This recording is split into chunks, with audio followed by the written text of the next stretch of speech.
Pascal. You are now rocking with that dude Pascal. We be going wild, Haitian in the building, so original. Got the haters catching feelings. Get your hands up to the ceiling and keep them held high. Cause St. Louis is ready. Forget about it, goodbye. Hold up, we just saying hi. Five somebody, rise up. Weekdays, catch us live. Somebody, let's go.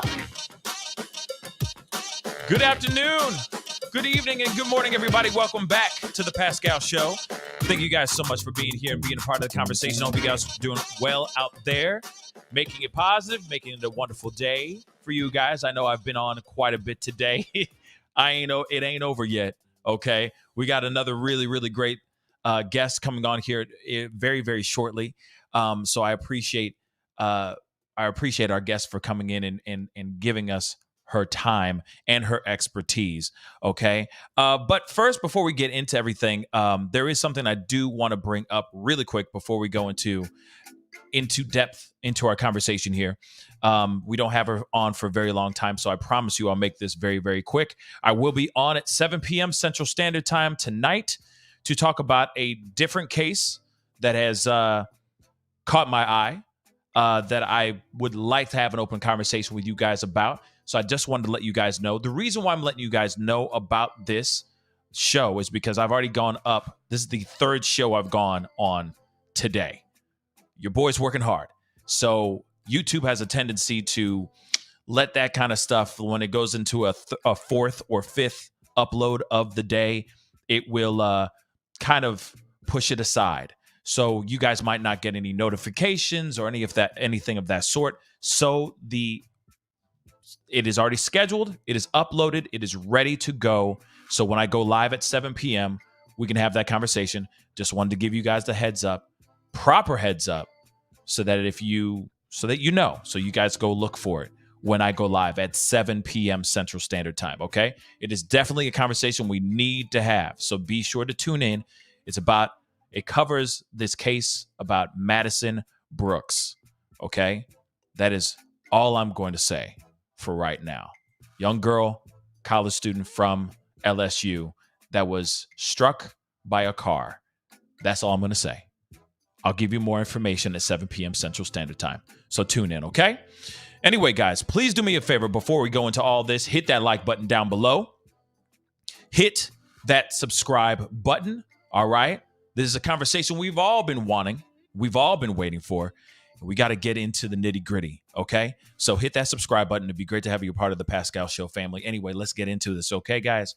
Anyway, we, of course, have had a lot of things that have been popping off around Bryan Kohberger and the Idaho 4 tragedy. So many questions have been coming up. So many thoughts, so many opinions, so many differing opinions about a lot of things. So we are going to be bringing on somebody very, very special. She's been on the show a million times before, okay? So it's always a blessing to have this woman on, former FBI agent Jennifer Coffindaffer in the house. Hello. How you doing, sweetheart?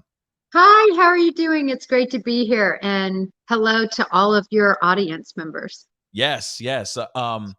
Thank you so much for being here. I appreciate you taking the time to be here today because I know there's a lot on your plate. I mean, I'm seeing you on British TV shows to everywhere. You've been everywhere. So you've been, I'm sure, just so busy. So I appreciate you coming here and talking with us about everything that's come out so far. So I appreciate that. Absolutely. So let's get into some things. Okay. And guys, just saying this out loud, we are going to be going back. Okay. We're going all the way back to have a quick discussion about the probable cause affidavit. We haven't had Jennifer Coffindaffer to talk about these things. The last time she was on was talking about Shanquella. So it's great to have her here to talk about the probable cause affidavit. And we're going to go through the big broad strokes before we get into the real discussion. So as far as the probable cause affidavit, obviously that's been out. We've all read it thoroughly, back and forth. I mean, we know every syllable off of that docket. What are your thoughts on it as far as it being redacted? Is there any pieces of information you think that are very incriminating that they held back? Or is this just everything except for maybe a few small minor details? Well, this is one of the most completed, complex PCAs I've ever seen, probable cause affidavits. Normally, they're about 2 or 3 pages long. Probable cause is one of the lowest standards of proof that has to be utilized in criminal justice. Reasonable suspicion is the only thing below that. So you really don't have to have the big bulk of your evidence in here. But guess what? They put a big bulk of their evidence in here. Certainly not all of it, not even close, but they've got a big bulk in here. So to get this 19-pager, Pascal, was big and surprising. And they put in the honeypot, which was that sheath with the DNA connecting Kohberger to that sheath that was found next to Maddie Mogan. Interesting. So let me ask you about that. I'm glad you brought up the sheath. Okay, because obviously there is another piece about evidence being found and all that, which we are going to get into in a second. But before I actually get into the question I have, you're saying that the affidavit is pretty good. Like, it's very revealing. So there's no holes in there, you don't think? There's no hole at all for probable cause, for establishing probable cause to take this person into custody. And in fact, it's above probable cause, actually, what they've shown already. But we're going to see a lot of the holes that exist in it tightened up. You know, some of the timelines, we're going to see more data regarding the cell phone. We're going to see many holes plugged that some people have made an issue out of. Interesting. Yeah. And I can't wait for that. I and just like everybody else is chomping at the bit, waiting for that kind of information to come out here very soon. So you mentioned the knife sheath. Let's get into it. Yeah. Is that enough? Because I remember there was a conversation. I think that was the one that you were on. Well, actually, yeah, the conversation that on some British talk show, they had this criminology expert come on to the show, and basically saying like, oh, this was, maybe a great move on his part, leaving this sheath behind. What are your thoughts on that? Do you agree with what this particular expert said, or was this completely just for the birds?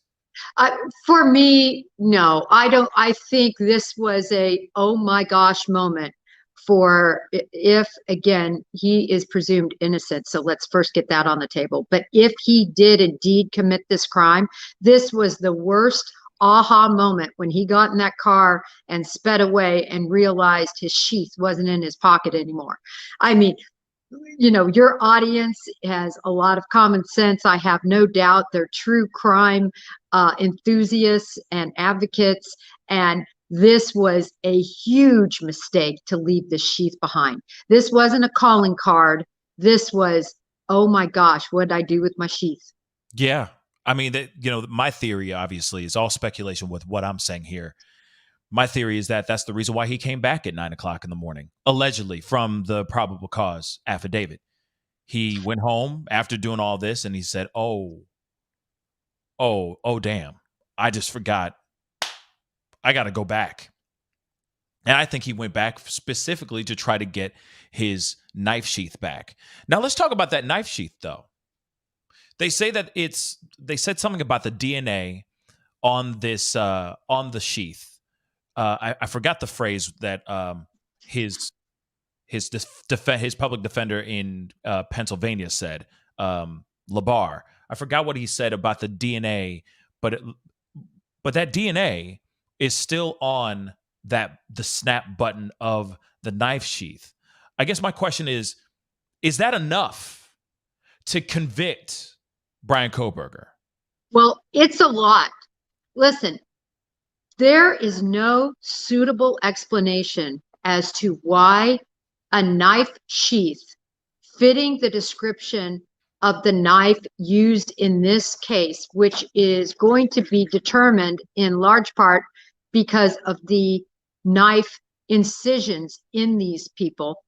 They're going to be able to measure and show specifically what kind of a knife it is in terms of, was it a switchblade? Was it a fixed blade? Was it the blade that they described, which is this Rambo type knife with a guard, so that when you depress it in, your hand is spared from going down the length of the knife. So all of that is going to be able to be determined by the autopsy. So now you have a sheath that we already know matches the description of the knife. We have it next to the body of one of the victims. So this is extremely strong evidence. I think we're also going to see that that sheath is going to have blood evidence on it. It's just not been released yet. And I think this is the honeypot. Interesting. Because I know that there's a lot of people that are wondering about the touch DNA. Just to correct myself, it was the touch DNA on the button, and saying anybody could have put that on there, or that could have been on there for a significant amount of time. Is it enough? But then you say something about other DNA, other pieces of evidence. Why haven't we received or heard anything about those things, or why weren't they taken, presented in the PC affidavit then? Right. No, there was no need to go into any more detail than they went into. This isn't a trial. They don't have to show evidence that's beyond a reasonable doubt. That's at trial. This was strictly the standard that's required to arrest someone for a crime. And that's all they had to meet. We're going to see much more evidence. Remember, they took over 100 samples, and we're only hearing about one.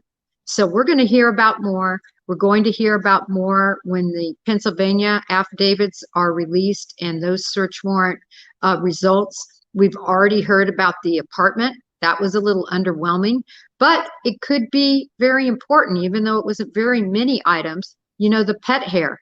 What if that goes back to Murphy? All the other strands of hair, what if they go back to one of the victims? Again, that's going to be a huge piece of evidence. Now, I'm not saying it's there. I'm just saying that it's possible. Now, I'm glad that you mentioned, you went right to it, and I'm glad you did. Let's talk about this, shall we? The evidence that was found, or some of the evidence, would they hold back? Would this be redacted? Or is this everything that they have so far? This is everything they have so far. It's illegal to do that. When you do a search warrant return, you literally take the logs from all the individuals involved on the search. You reduce it to a typed form that you see there. Sometimes it's just handwritten. In this case, it was typed. And then you sit before a judge and you show them the return and you swear that this is what was taken. So no, there's no funny business. There's unfortunately nothing else that they decided to take or that they thought was indicia of this crime. So this is what you have right now. Okay. So let's take a look at this, though. Now, you just said it a second ago, but I'm going to have you repeat it again. But when they came out, when they unearthed, released, unsealed this search warrant evidence, how did it make you feel? Is this like boom, boom, boom, or is this meh to you? I guess I made no. I call balls and strikes. I've made it pretty clear that I was a bit surprised, a little underwhelmed with what was retrieved. I would have guessed so much more hair, fibers, clothing, shoes. Portions of the sink, portions of the shower, in other words, the drains. I would have expected so much more, but this is what we've got. So we'll have to see how it ferrets out. Yeah, because as we look at this, they got a black glove, they have a Walmart receipt, they have 2 Marshall receipts, they have a dust container, 12. If you add them all together, 12 hair strands, including, and then on top of that, a possible animal hair with a computer, some dark spots on some stuff and some pillowcases, on some pillows and all that. And I guess I keep wondering, if this is enough to really convict this guy or make it seem like, okay, yes, this is really most definitely our guy? You see what I'm saying? Yeah, well, without the lab analysis that would correlate with these findings, we don't know. Are they nothing or are they a something? If one of those hairs belongs to the victim, that's another huge aha moment. If that blood has anything to do with the victims, that's a huge aha moment. Obviously, from the places that it was found, it's possible that it's Mr. Kohberger's blood, but still there's some explaining to do with that amount of blood that was recovered possibly. But it's the commingling that we want to see. We want to see that the rule that states in crime scene, when you go to a crime, you bring parts of you that you leave. And when you depart from a crime, you take with you things. So we would believe that when he went to that crime scene, things stuck to him and were a part of him. Unfortunately, we know he was in that car for a long period of time, and it took weeks to do this search warrant compared to if they would have been able to do it on the 14th of November. We might have a whole different list. But there was time for cleanup. There was time for evidence to be lost and hidden. That is very, very true. I mean, obviously, we know that they followed him or they were surveilling him across country with his dad, with I call him Papa Kohberger and all that. I mean, there was plenty of time for him to get rid of a lot of evidence, and more importantly, the actual weapon itself, because we don't know as of yet if law enforcement actually has the murder weapon. And actually, I'm glad that oh man, I'm so happy you're here, because I do need to ask you this too. As far as the murder weapon, would law enforcement hold that, like withhold that information from this trial until the trial begins? No, if it's in the Pennsylvania search warrant return, we're going to see it. My belief is that he got rid of the black outfit he wore, the mask. For some reason, there's a glove. Maybe that glove isn't even the glove that could have been used. Right. He could have bought a pack of these. They're described as nitrite gloves, by the way, not nitrile gloves, which a lot of people are familiar with. But anyway, it's a very unique glove that they describe in that return. If he indeed used that glove, if that's one of the gloves he wore, Pascal, we are going to see blood evidence on that glove. You cannot get rid of it. Wow. Man. So it could be Scooby-Doo then, like the hair from the dog that could bring it all together, right? And this glove, because receipts are only receipts. I mean, that could maybe pin him in a place picking up some dark clothing, but anyone can go out there and buy dark clothing at any day, right? But Pascal, for me, and this is what the prosecution is going to do. They're going to say, yeah, the fact he bought this Dickies suit, the fact he bought this black ski mask, the fact he bought these gloves, the fact that his phone pinged all over that location after the event, before the event, during the event, he turned it off and then turned it back on. The fact that he visited that location 12 different times, the fact his car was seen, it's adding it all together. And it leaves a trail of breadcrumbs, in my belief, right to Bryan Kohberger. So you believe that this is a kind of like a open and shut type of situation? Do you think? I would call it a strong case, Pascal. This is a strong case just with what we have right now. And I would expect the prosecution to tighten it up even tighter. Okay. So obviously you've recently posted something online just a few days ago that has been, obviously the internet has been going crazy over this situation. I just recently talked to, just about an hour or two ago, had a conversation with Andrea Burkhart about this. So I wanted to bring this up and talk to you about it, because you're the one who had me, it caught my eye on your tweet. But this whole situation here, basically saying that the internet reveals BK's lawyer and Taylor was assisting, or was Xana Kernodle's mom's, Kara Kernodle's, actual lawyer, and then she got switched out. She now is representing Bryan Kohberger. What are your thoughts on this whole situation? I know you had some things to say, some questions asked in your tweet, but I do want to know what your thoughts are about this piece of information here. Well, Pascal, out of all the conversations I've had about this Idaho 4 case, I am the most adamant about this. In 28 years of law enforcement, being in the courtroom, being a part of the prosecution team, sitting side by side with the prosecutors as decisions like this are made, when there is a conflict of interest with the public defender's office, the entire public defender's office is excused from accepting a defendant that has a conflict. Let me say this more succinctly as I can for the viewers. Sure. Say I arrest, or I'm involved in the arrest of 3 individuals.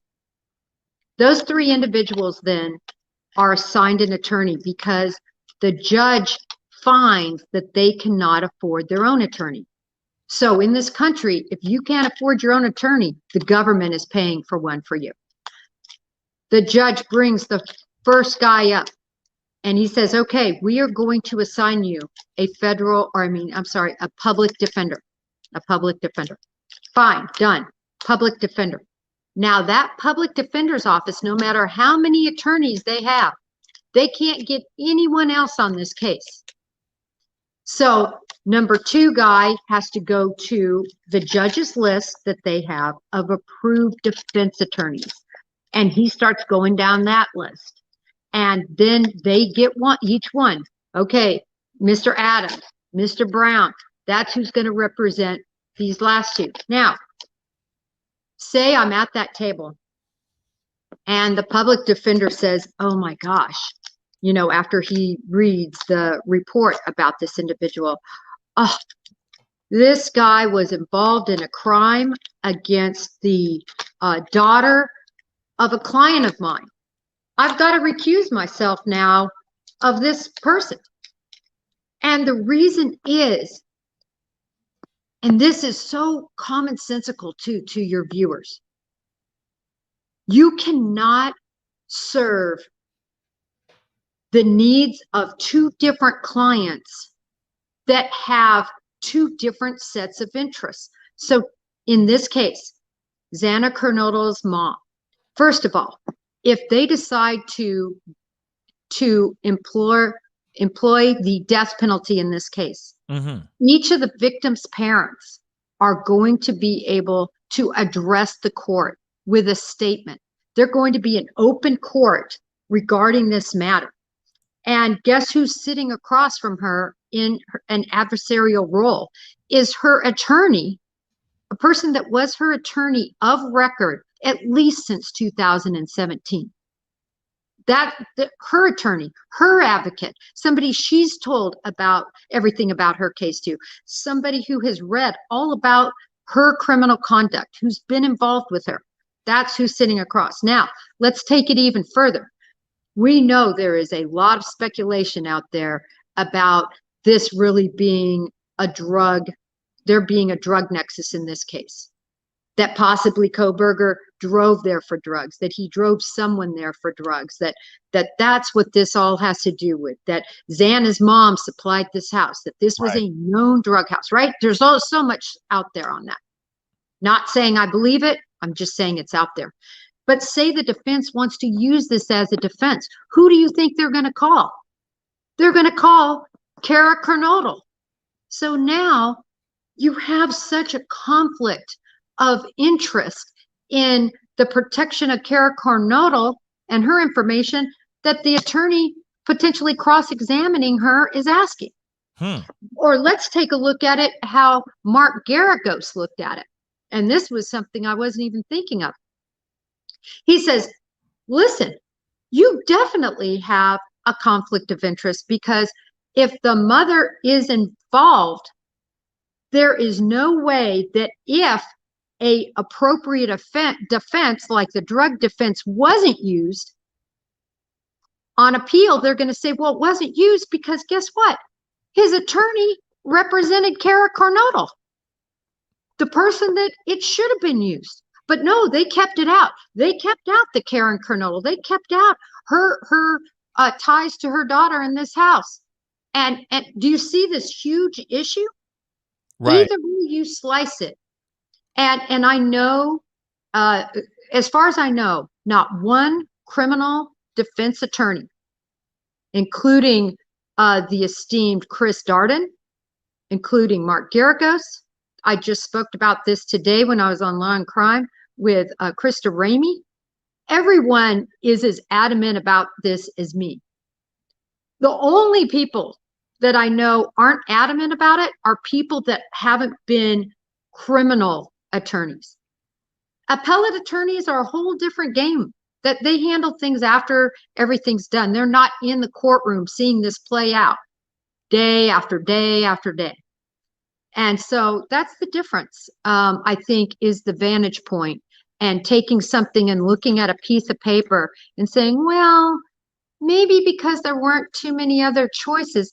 But the thing is, and I just got the list today, there were plenty of choices. There's plenty of choices on there, because the federal public, or sorry, I keep saying federal because I'm from the federal, the public defender's office only had her. But remember, she's out of it anyway, right? I mean, the public defender's office should have been out of it anyway. And that's why, if you look at the paperwork filed, she recognized this. She knows there's a conflict. She wrote on there, conflict attorney, and got Xana Cornado's mom assigned to an attorney that has nothing to do with the public defender's office. She well recognizes there's an issue. And she chose, instead of going with her client that she had had for years and years, Right, to slough her off and to go with this more high profile case. So do you think it's a conflict of interest, or do you think it's a conflict of interest, if you get what I'm saying? It's both. It's both, right? But it's definitely a conflict of interest, morally, ethically, for these two examples I just named, or I actually named three, and I could name more. It's wrong. It's wrong. Wow. Okay, guys, that's a completely different response to what we heard earlier, which I feel like this is the reason why there's such back and forth going on in the internet right now. On social media, people are asking the same question. Is this unethical? Is this conflict of interest? Is this really conflict of interest? And how could it be? So on and so forth. Is this her doing this for clout? Which, my guest that was on earlier said there's no way, because this is a public defender. If Ann Taylor was after this for her own, let's just say, notoriety and financial gain, then she wouldn't be a public defender to begin with. She'd be doing high profile cases, and she would just leave wearing the public defender hat, right? So it is interesting to see this and hear your thoughts on it too, because man, it's pretty wild. Well, I'm incensed on this, and I want to tell you why.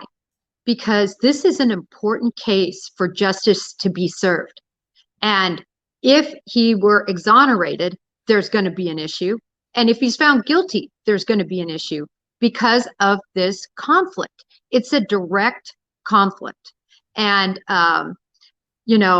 I'm not saying her reasoning for doing it. I'm not going to say anything negative about that. Only she knows. I do agree that there are, the list is long but it wasn't 2 pages. It was a full page of names of individuals in Idaho that are equipped to handle a death penalty case. And we don't even know if it's going to move to death penalty. So I don't want to guess as to her reasoning, because that would be very unfair of me. I just want to say, from a factual standpoint, there's a conflict. And I think anybody in your audience thinking to themselves, let's see, I had an attorney represent me for 4 or 5 years on criminal drug matters, and now they're representing my daughter's killer. I mean, let that sink in for a minute. It's a practical situation. Yeah, it's but then why? Then I guess, in your opinion, why would they go? Why would she? If it was a situation of her going, okay, yeah, I choose to go here instead of here. Why then? Why? You mean, why would she choose? Why wouldn't she just say, nope, I'm sticking with Kara and her case. I'm good. Give this to somebody else. I'm good to go. I'm not going to go and represent Bryan. I'm good to go. Right? Well, I'll answer this question with a question that I put on Twitter, and it was a Twitter poll. And I just said, do you think if Ann Taylor had Bryan Kohberger's case first and Kara Kernodle came in on the docket, do you think she would give up Bryan Kohberger's case to take Kara Kernodle's case? And I'll just leave it at that. Fair enough. I know what I'd answer. Without even thinking twice. Okay, quickly. Boop. Can you pick C, all the above? But that is very interesting. But that is wild to just think about that. And of course, again, it's, man, so strange, so different, so interesting. And I appreciate you giving us your 2 cents on that as well. I think I gave you 4 cents. Sorry about that. I gave you a lot of cents on it. Sorry. But you know what? Okay, you gave me a whole 100 cents. Okay. We're going to have to see, Pascal, because I haven't seen any motion by the prosecution to have her removed. And, there's been no order to have her withdraw. And so we'll see how this plays out. Ultimately, it's going to be up to the judge, who's omnipotent in this case. Mm-hmm. And, I just hope the right decision is made. Yeah, I hope so too. First, somebody said on here, thank you so much for the comment on YouTube. They said Ann Taylor has inside info about Kernodle. She needs to recuse herself. What do you think of that? Exactly. The whole point. Perfectly stated and succinctly. Thank you, caller. Yeah. Oh, so you think it, regardless, she should, because of her inside information about Kara, the fact that she's represented her for many years. I got to repeat that, guys. That Kara Kernodle was being represented by Ann Taylor for many years, right? So since 2017 that I found. That's many years. That's many years, guys. So I guess should she bow out from this trial altogether? Period. Absolutely. If this were me and I had this ethical decision to make, I would have never accepted the case. I would have stayed with Xana Kernodle's mom, because that was my ethical duty. And yes, in the public defender's office, I believe she is the only one with this death penalty experience. Mm-hmm. But remember this list of approved attorneys that are eligible to receive this case. And some people I saw, wanted to argue, yeah, but maybe they're busy. Well, you know what? She cleared her cases of everything, including her client. So anybody who gets this case is going to clear their docket and going to make this their number 1 priority, as well they should. He deserves the best representation he can get that's not conflicted. Yeah, and there's already conflicting situations here. It's already conflict for Ann Taylor. So now that I hear that and all this information, yeah, it would make sense for her to actually step aside and have somebody else that's well equipped, properly vetted, take over this trial. And I'll send you that list, Pascal. I would I'll love text that to to see it. you.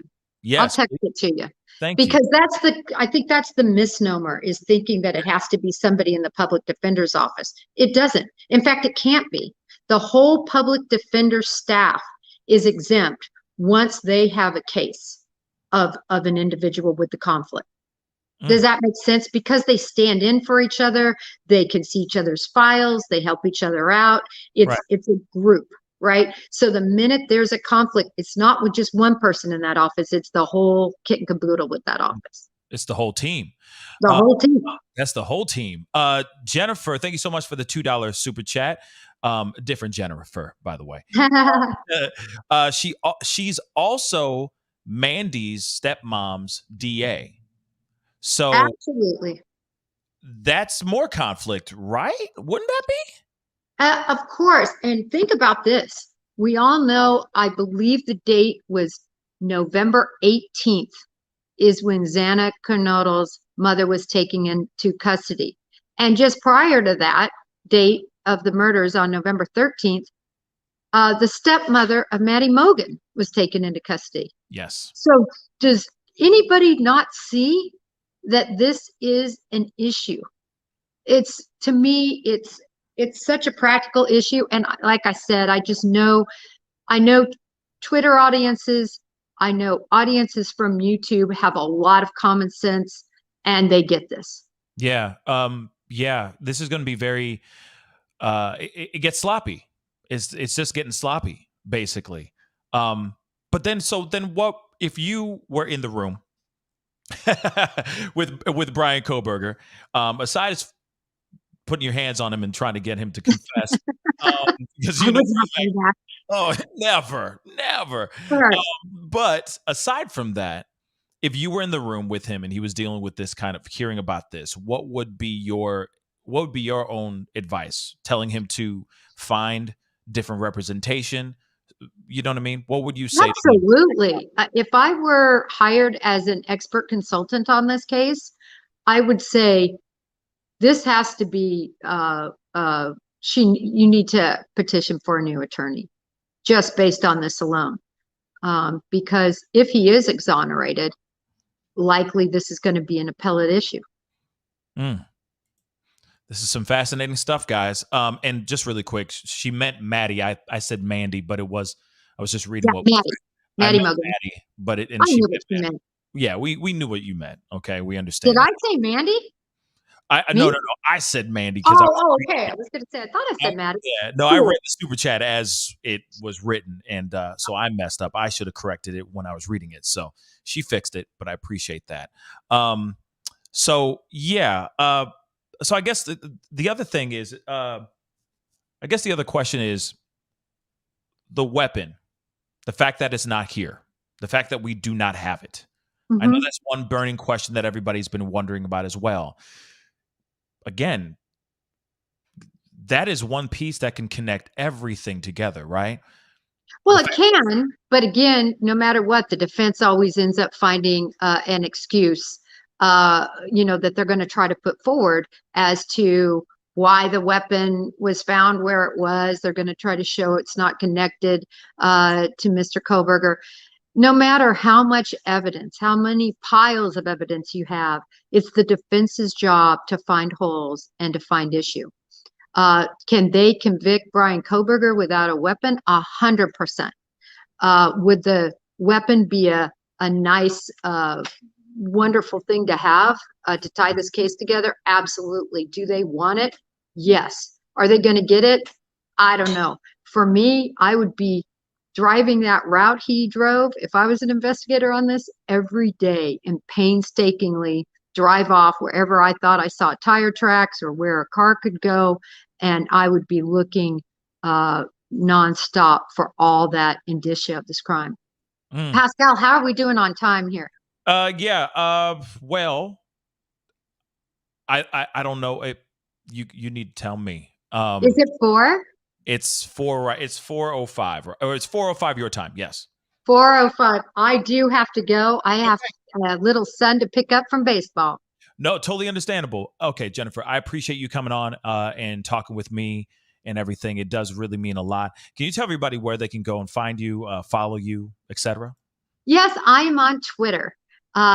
I know a lot of people don't have Twitter, but I hope you get it. We have a great true crime community. We advocate for victims of domestic violence. You will read anything and everything there is to know about missing children. The case that Pascal is going to talk to you about, I just featured on Twitter. It's a great case. You should tune in tonight at 7 to Pascal so you can get up to speed on that case. It's something that every parent should be made aware of. It's what I teach in my classes. And again, at Coffindaffer, hard to spell, but it's just how it sounds, FBI. And I think you'll post it up there, I hope. And I hope to see you all following, and I look forward to interacting with y'all on Twitter. Yes, there it is. Jennifer Coffindaffer, Coffindaffer FBI. Definitely go follow her. She is obviously, as you already know, amazing. And it's always a blessing having her on the show. So again, Jennifer, thank you so much for being here.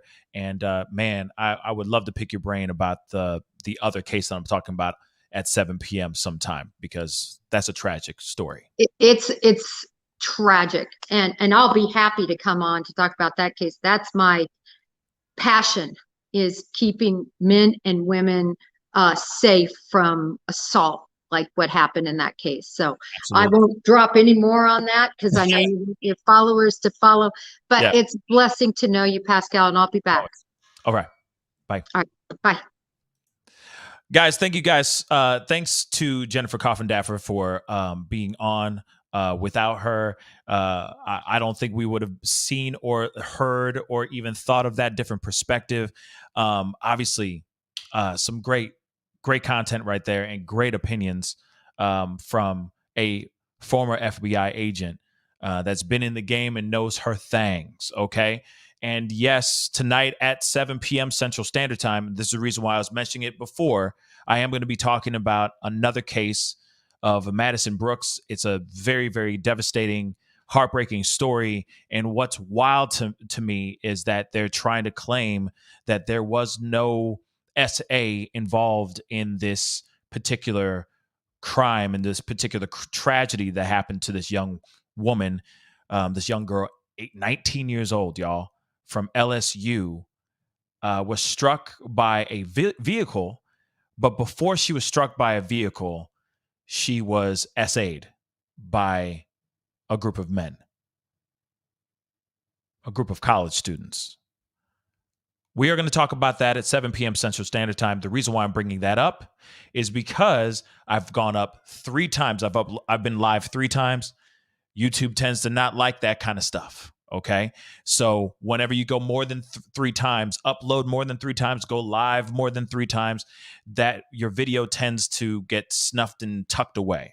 And of course, I want to get as many of you guys there to be a part of this discussion, because it is a terrible, terrible story that we definitely need to talk about for sure. And it's crazy. Okay. And we're going to talk about it further because a lot of us parents, a lot of us young cats out here need to know things. All right. And be more aware about things that are going on out here. All right.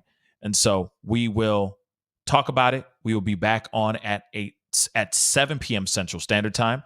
So tune in at that time. But before you guys head off, okay, I do have a poll pinned to the top of the chat.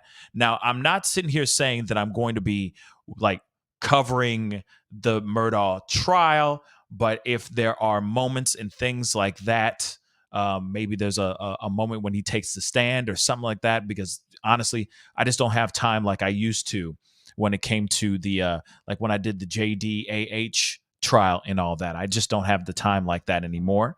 But I do want to see what you guys think.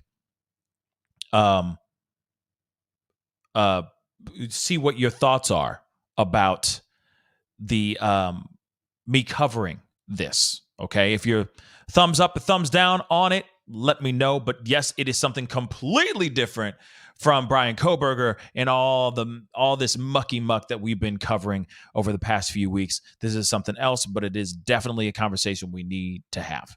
Okay, guys. So be sure to hit that poll at the top of the chat right now before I head off, because I'd love to hear your thoughts on this, whether or not I should cover it at all. Okay. But no, I am not going to stream live 7 hours every day this trial. Not going to do that. But highlights, moments, stuff like that. If it's something that interests you, definitely let me know by hitting that poll up at the top of the chat, because hey, there's plenty of lawyers that are covering this and doing their due diligence, that know the ins and outs of trial. Me, still, I'm just a regular guy just trying to tell you guys your stories for the day. So let me know in the chat. That would be greatly, greatly appreciated. Or, let me know in the poll. Okay. But I'm going to end that now. Okay. And it looks like majority of you guys, 64% of you guys, are saying hell yeah. So I will be looking at it more, because I know I need to give you guys at least a very big, broad stroke show about the trial, about the case to begin with, about the Murdaugh family and all that. And it's thicker than a snicker. Okay, let me tell you that. All right. So I will be sure to do something with that before I jump all the way into it and cover the actual trial. Okay, guys. But anyway, I'll be back on in 4 hours or so. Okay, I'm gonna go rest these vocal cords for a little bit, and I will see you guys very, very shortly. We definitely need to bring awareness and talk about this story. It is definitely a story that we hear a lot of, guys. I'm gonna be real. Except, they're all tragic. We just need to talk about it. Okay, guys? So be sure to tune in. I may open up the phone lines later on in the show as well to talk things out. Okay? So anyway, guys, I got to get going. Be sure to hit that like button down below. Okay? That'd be greatly appreciated. Send it past 300 likes before you leave. All right? And don't forget to hit that subscribe button. You know your boy's working hard out here in these streets. As you see, I just did 3 shows in a row. Bang, bang, bang. And now I'm about to do a 4th one in about 4 hours. You know your boy's working hard in these streets. So hit that subscribe button. Anyway, guys, I'll see you guys very, very soon. Have a great 4 hours. Don't forget, it's already up, set up, and ready to go for 7 p.m. I'll be here to talk about that story. All right? I'll see you guys soon. Be good to yourselves. Be good to one another. And I'll see you guys very soon. This is The Pascal Show. Bye.